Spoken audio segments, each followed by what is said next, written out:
इस बिल को हटाया जाए, इसके लिए पूरे देश में प्रोटेस्ट चालू है। और ये बिल वक्फ अमेंडमेंट बिल 2025 जो है कई दिनों से प्रयास किया जा रहा था, लेकिन अब पास हो चुका है। इस बिल का फ़ायदा क्या है और नुकसान क्या है, ये गवर्नमेंट खुद तय करेंगी। अब आगे हम आपको बताते हैं कि माननीय बैरिस्टर असदुद्दीन अवैसी साहब की ने जो बहस चलती रही लोकसभा के अंदर, उसमें अपनी आवाज़ किस तरीके से उठाए थे। पूरी वीडियो अंत तक देखना।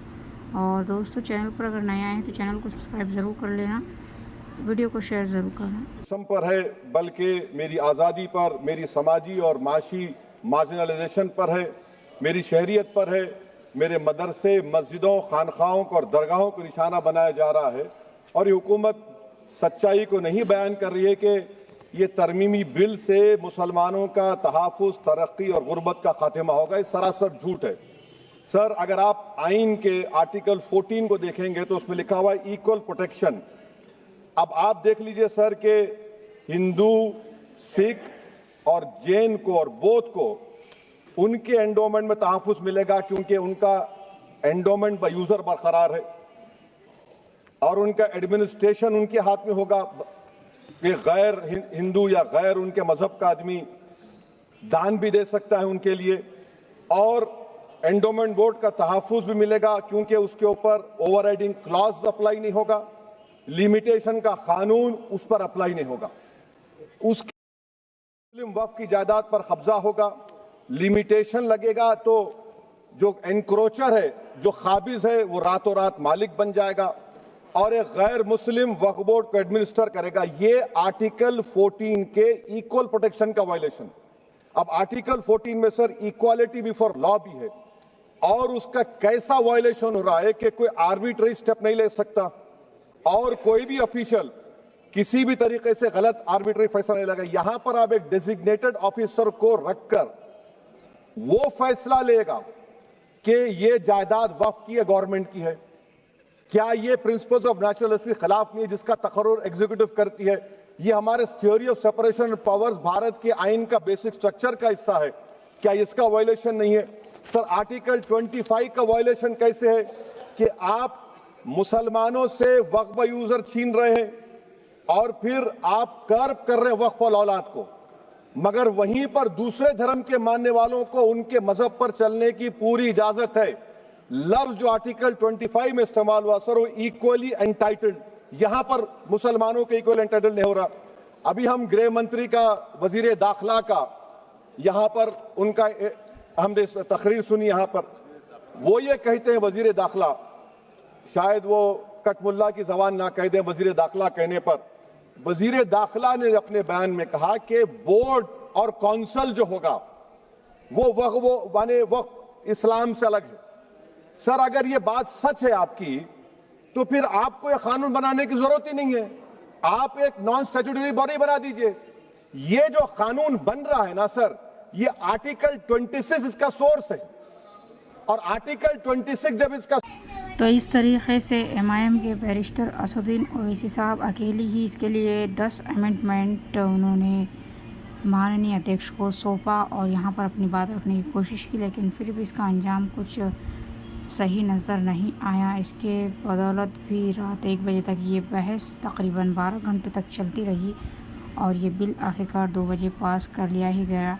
आइए दोस्तों, आगे हम चर्चा में देखते हैं कि असद ओवैसी साहब ने इसके लिए कितनी सारी मांगे और अपनी बातें रखी, लेकिन फिर भी इस बिल को नामंजूरी नहीं मिली। तो यही नरेंद्र मोदी की हुकूमत ने 2014 में उस वक्त के मंत्री ने एक Waqf properties eviction of unauthorised occupants bill को इंट्रोड्यूस किया। आपने विड्रॉ कर लिया 2024 में उसको। क्यों विड्रॉ किया सर आपने? जब आप मान रहे थे कि एंक्रोचमेंट हो रहा है तो आपने बिल को विड्रॉ कर लिया। अच्छा सर, अब वक्फ बाय यूजर को आपने निकाल दिया। माने कंडीशन क्या लगाए कि अगर उसमें डिस्प्यूट होगा और गवर्नमेंट प्रॉपर्टी होगी। सर, डिस्प्यूट तो है। मिसाल के तौर पर मोहिबुल्लाह साहब जिस मस्जिद के इमाम है, पार्लियामेंट के सामने मस्जिद है सर, 123 प्रॉपर्टीज में मस्जिद है, डिस्प्यूट चल रहा है।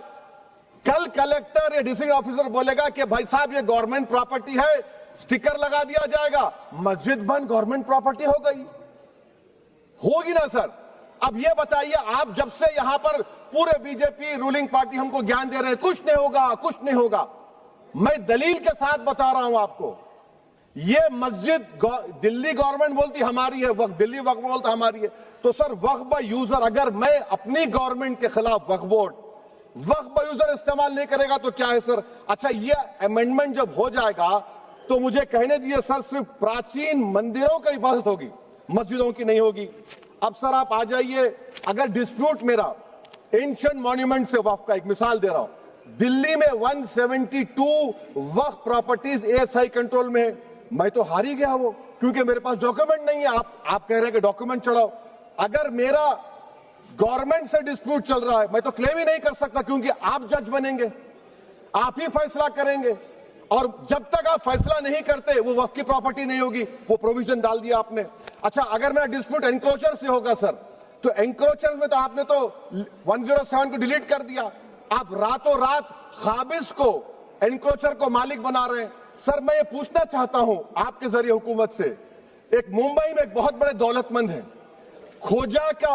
खोजा बरादरी का यतीम खाना था। उन्होंने 2004 या 5 में 22 करोड़ में खरीद लिया। वो केस सुप्रीम कोर्ट में कि आप उनको मालिक बनाना चाहती है लिमिटेशन एक्ट अप्लाई करके, हमको बताइए, हम जानना चाह रहे हैं। और सच्चर कमेटी ने सर 2007 में कहा कि दिल्ली के 123 प्रॉपर्टीज की मार्केट वैल्यू 6000 करोड़ की। आज हम 2025 में आ गए, क्यों आप उन प्रॉपर्टीज के खिलाफ पड़े हुए? 1976 में उस वक्त के वजीर आजम इंदिरा गांधी लेटर लिखा, इसको आप दे दीजिए, मगर आप उसको मानने को तैयार नहीं है। तो सर और एक जो झूठ फैलाया जा रहा है, management empowerment efficient development. Sir this bill takes any management from the hands of Muslims, disempowers the waqf in comparison to any other stakeholder, takes away the efficiency of administration and hampers development. Waqf disempowerment in the name of efficiency, inefficiency is being created. The progress of development from pre-independence till today is sought to be destroyed. Sir अभी हमारे home minister साहब ने फजल पुकाया case का जिक्र किया। Sir मैं आपसे गुजारिश करूंगा कि होम मिनिस्टर जरा अच्छे लोगों को रखकर इंफॉर्मेशन ले। फजल पुकाया का ऑबिटर क्या है? इट इज ऑबिटर, वो रेशियो डिसेंडेंटाई नहीं है जो आपने कहा है। अच्छा सर, शेड्यूल ट्राइब के बारे में कहा, क्या शेड्यूल ट्राइब में मुसलमान नहीं होते? शेड्यूल कास्ट में नहीं होता मुसलमान, शेड्यूल ट्राइब में मुसलमान होता। तो क्या आर्टिकल 25 मेरा चला गया, आर्टिकल 26 चला गया, आर्टिकल 14 चला गया, 15 चला गया, 29 चला गया? लक्षद्वीप का एक मुसलमान एमपी है, क्या उसको राइट नहीं है क्योंकि ट्राइबल है? क्या कह रहे हैं आप? इस ऐवान को क्यों गुमराह कर रहे हैं आप शेड्यूल ट्राइब के नाम पर? सर और एक चीज जो आपको बता रहा हूं सर, अब आप जब आर्टिकल 26 से मेरा सोर्स है, तो आप सेंट्रल वक्फ काउंसिल में 22 में से 10-11 आप नॉन मुस्लिम को बना सकते हैं। रिलीजन न्यूट्रल आपने कह दिया, और आप बनाएंगे, क्यों बनाएंगे आप? स्टेट वक्फ बोर्ड में 7 नॉन मुस्लिम होंगे और 4 मुसलमान क्यों होंगे? क्योंकि आप लॉ में 95 में डायरेक्ट मैनेजमेंट में ले सकते हैं 5 साल के लिए। आप वक्फ बाय यूजर को आप कलेक्टर डिस्ट्रिक्ट ऑफिसर बोलेगा ये वक्फ की प्रॉपर्टी नहीं है, तो वो वक्फ बोर्ड खामोश बैठ जाएगा, कुछ एक्शन ही नहीं लगा, क्योंकि वो आपके प्यादे हैं। अच्छा, जब आप नॉमिनेट करेंगे सर मैं मोदी गवर्नमेंट के खिलाफ नो कॉन्फिडेंस ला सकता हूं, मगर वक्फ बोर्ड का चेयरमैन जो नॉमिनेट होगा उसके खिलाफ नो कॉन्फिडेंस नहीं ला सकते, हम बिल्कुल नहीं ला सकते। क्या मजाक है बताइए आप? ये डेमोक्रेसी है। नॉमिनेट भी स्टेट गवर्नमेंट करेगी, वो अगर डिक्टेटर बन जाएगा जैसा आज भारत में हो रहा है, तो वो भी नहीं हटेगा। कम से कम यहां पर तो इलेक्शन है, वहां पर तो आप 5 साल झेलते रहो उसको। अच्छा सर, अब ये जो क्लॉज 11 और क्लॉज 9 आप 16AA से देखिए, where the qualification of the members of the board has been limited only to 3 categories contained in 14(1)(c). Intention is very clear that the majority is to be packed with non-Muslims. So who will defend my interests, sir? If I cannot depend on the state waqf board, central waqf council, which are going to comprise non-Muslims, this in itself is a clear violation of Article 26, 14 and 15, sir. अच्छा sir, CO पहले 95 act में था कि word मुस्लिम, आपने गायब कर दिया उसको। अरे आखिर क्यों इतनी नफरत है आपके लफ्ज मुसलमान से? अच्छा फिर क्या कह रहे हैं आप कि ये भी आर्टिकल 26 का वायलेशन है? सब जितने हिंदू धर्म के प्रॉपर्टीज हैं, सिख धर्म के हैं, बौद्ध के हैं और आपके जैन के, वहां पर उन्हीं के मजहब का ऑफिसर होगा, और कहां पर नहीं होगा? वक्फ बोर्ड में। Waqf board is a pure religious institution, इसको समझने की जरूरत है। तो आप ये कर दे रहे हैं सर। अच्छा सर, आप देखिए, अब आप आ जाइए ये ट्राइब्यूनल पर। मुझे समझ में नहीं आया सर कि हमारे होम मिनिस्टर वजीर दाखिला ने क्या कह दिया कि 2013 का जो कानून है वो नहीं बनता तो हम नहीं लेके आते। मैं बड़े अदब के साथ उनसे पूछना चाह रहा हूं कि क्या उस वक्त राजनाथ सिंह साहब, अडवाणी साहब, हमारी लेट सुषमा स्वराज, ये बड़े बड़े नेता यहां बैठे थे? आपने यूनानिमस उस कानून को पास करवा दिया। कीर्ति आजाद थे उस वक्त, अब यहां बैठे हैं वो टीएमसी में। तो क्या आप गलत थे या वो गलत थे? हमको बता दीजिए, आप बता दीजिए। क्योंकि अगर अडवाणी आपके लिए बहुत बड़ा नेता है, मेरे लिए नहीं हो सकते, आपके लिए आपने पद्मश्री दिया उनको। मोहतरमा सुषमा स्वराज की जबरदस्त तकारीर का मैं कायल हूं, वो बैठकर उस 2013 को यूनानिमस पास कर दिए। मुझे कंफ्यूजन है कि क्या अमित शाह, नरेंद्र मोदी बड़े हैं या अडवाणी बड़े हैं? आपके लिए आप तय कर लीजिए। अच्छा सर, आपके tribunal sir, railway Clements tribunal, NGT tribunal, income tax, वैसे 14-15 ट्राइब्यूनल है, हिंदू एंडोमेंट का ट्राइब्यूनल, सबका अपील नहीं होती, रिव्यू होता है। गृह मंत्री सरकार कह रही है कि नहीं, रोक दिए, रोक लगा। कैसे रोक लगाते हैं? रिव्यू और अपील में तो फर्क होता है ना सर।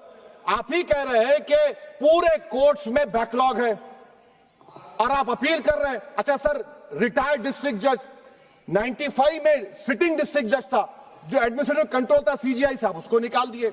अच्छा सर, अब आप अभी हमारे मंत्री साहब ने कहा trust, sir Shri Sai Baba trust 2004, वो ये कहता है जो ऑफिसर उसमें काम करता उसको साई बाबा का डिवोटी होने चाहिए और उसको डिक्लेरेशन लिख के देना पड़ेगा। यहां पर हो रहा तो यहां पर क्यों नहीं हो रहा? अच्छा सर, आप फिर देख लीजिए, ये आपका हो गया सर। हाँ, अब अमित शाह साहब ने सेक्शन 2A के बारे में कहा और उन्होंने इस बात का इकरार कर लिया कि दाऊदी बोहरा के लिए यह बनाया गया है। मगर मैं आपके जरिए से गवर्नमेंट से पूछना चाह रहा हूं, आपने तो उस प्रोवाइजो में दाऊदी बोहरा का नाम ही नहीं लिखा, आपने उनको भी थैंक यू कर दिया, उनका नाम क्यों नहीं लिखा आपने? और सर, और गवर्नमेंट क्या कर रही है? आप मुस्लिम समाज में जो बेकार किस्म के लोग हैं उनको एक रास्ता बना रहे हैं, एग्जिट दिखा रहे हैं कि तुम्हें वक्त से बचना है तो तुम्हें ट्रस्ट बना लो। ये क्या कर रहे हैं सर आप? कम से कम उन दाऊदी बोहरा को आप दे देते। अच्छा sir, clause 3V section 36 clause 18 देख लीजिए, oral Waqf, oral appointment has sought to be discontinued even though it is recognized practice in Islam. Muslim personal law has recognized oral waqf and 1937 Shariat Application Act. Sir, आप clause 3(9) पर आ जाइए, 5 साल के लिए मुसलमान। मैं किरण रिजिजू से पूछना चाहता हूं, सर दाढ़ी रखे तो मुसलमान प्रैक्टिसिंग है या क्लीन शेव आपकी तरह है? तो बताइए हमको, प्रैक्टिसिंग क्या होगा? अच्छा, किसी को पकड़ के मॉब लिंच कर दिया और बोले कि JSR का नारा लगाया, और वो JSR का नारा लगाया तो क्या मुसलमान रहेगा? नहीं रहेगा। या फिर देश के प्रधानमंत्री ने कहा था कपड़े देखकर पहचानो, तो क्या कपड़े देखकर आप कह देंगे? अच्छा, अगर कोई क्रिश्चियन हिंदू धर्म कबूल करता है तो क्या वो मंदिर को नहीं दे सकता प्रॉपर्टी? फिर भारत के संविधान में आर्टिकल 300 क्यों है सर? राइट टू इक्वालिटी क्यों है? फ्रीडम ऑफ रिलीजन क्यों है? 5 साल कहां से लाएंगे? अच्छा सर, और एक चीज सर, और एक चीज मैं आपको बोल के खत्म कर दूंगा सर। इस बिल में वक्फ औलाद का सर, इसमें आप देखिए clause 4(3)(2), the creation of waqf al-awlad shall not result in denial of inherent rights to heirs, including women heirs or the waqif or any other right of person. Sir, ये article 25 का violation है, शरीयत application act 37 का violation, article 300A का violation है। अच्छा, हिंदू धर्म में सेल्फ एक्वायर्ड प्रॉपर्टी को एक हिंदू, अब उसके फर्ज के 2 बच्चे हैं, वो एक को अपनी पूरी दौलत दे सकता है, कोई रोक टोक नहीं है। वो कहेगा नहीं मैं घर के बच्चों को नहीं दूंगा, मोहल्ले के गरीब को दे दूंगा, वो भी कोई रोक टोक नहीं है। वहां पर आपको बच्चों की फिक्र नहीं है। जब मैं अपनी प्रॉपर्टी को अल्लाह को नालिक बनाकर दे रहा हूं, आप कह रहे बच्चों की फिक्र नहीं है। इतनी मोहब्बत आप बिल्किस बानो से दिखा देते तो आपके लिए दुआएं देती आपके लिए। तो सर, आप दूसरी बात आप देख लीजिए सर, आखिरी बात कहकर मैं अपनी बात को मुकम्मल कर रहा हूं सर। नहीं मुकम्मल कर रहा हूं, स्पीकर साहब बहुत टाइम दे दिए। सर आप देखिए, इसमें अमित शाह साहब बोले कि इतनी प्रॉपर्टीज का कब्जा हुआ, चोरी हुई, ये हुआ। सर, क्लॉज 2652A सेक्शन, अगर कोई प्रॉपर्टी बेचता है 2 साल की सजा थी, आपने क्या कर दिया, उसको 6 महीने कर दिया। नॉन बेलेबल था, आपने बेलेबल कर दिया। सेक्शन 40 की बात करते हैं।